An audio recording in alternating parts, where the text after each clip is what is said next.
kecewa ya tentu ya karena permohonan ditolak gitu, tapi ya bagaimanapun kami sangat menghargai putusan dari Mahkamah Konstitusi, terutama juga kami memberikan apresiasi setinggi-tingginya kepada Pak Guntur Hamzah dissenting opinion-nya yang sejalan dengan permohonan kami.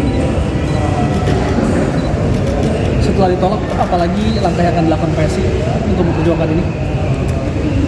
Doakan PSI ini bisa masuk ke parlemen supaya kami bisa lebih leluasa lagi memperjuangkan hak konstitusi anak muda, termasuk salah satunya melalui revisi Undang-Undang Pemilu.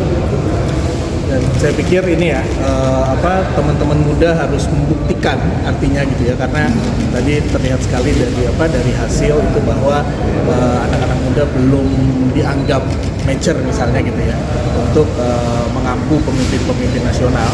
Jadi artinya PSI ingin menjadi wadah untuk berjuang para pemuda-pemuda Indonesia untuk menjadi kepala daerah, untuk menjadi kepala negara. Ya, kepala negara udah ditolak kita tadi kan, tapi menjadi legislatif misalnya, karena tadi dalam dissenting opinion Pak Guntur juga disebutkan bahwa orang yang sudah mengampu pemimpin-pemimpin negara itu bisa punya kredibilitas lebih karena dia dianggap sudah mature, sudah pernah dipilih rakyat gitu ya, jadi akan lebih mudah tadinya untuk menjadi kepala negara gitu. Jadi kita akan menjadi wadah, PSI ingin menjadi wadah bagi perjuangan bagi pemuda-pemuda Indonesia lah. Gitu. Ada lagi pertanyaan? Cukup. Untuk kecewa ya. Nggak apa-apa gitu kan. Semua yang di bawah 40 tahun nggak ada yang bisa maju nih. Jadi nggak tersedia pilihan lah. Jadi pilihan untuk yang lebih muda nggak tersedia gitu ya, karena memangnya siapa sih pilihan atau nama yang dipikirkan oleh PSI untuk bisa maju di bawah 40 tahun? Sebenarnya bukan pilihan nama ya, tapi sebenarnya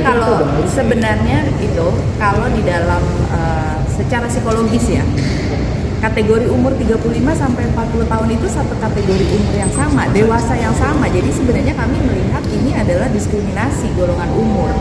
Tapi sayangnya ini tadi tidak dibahas lebih detail, tapi tidak apa-apa. Gitu. Kita bisa berjuangkan dengan cara-cara lain. Termasuk tadi, doakan PSI masuk di parlemen. Dan ini kemunduran juga ya sistem ini, bahwa sebenarnya sudah diputus melalui undang-undang 35 tahun tadi, kalau misalnya teman-teman ngikutin gitu kan ya, sudah pernah diputus oleh dua undang-undang sebelumnya 35 tahun, tapi tiba-tiba dinaikkan kembali menjadi 40 tahun. Jadi ini kan suatu kemunduran, itu yang tidak diinginkan oleh PSI.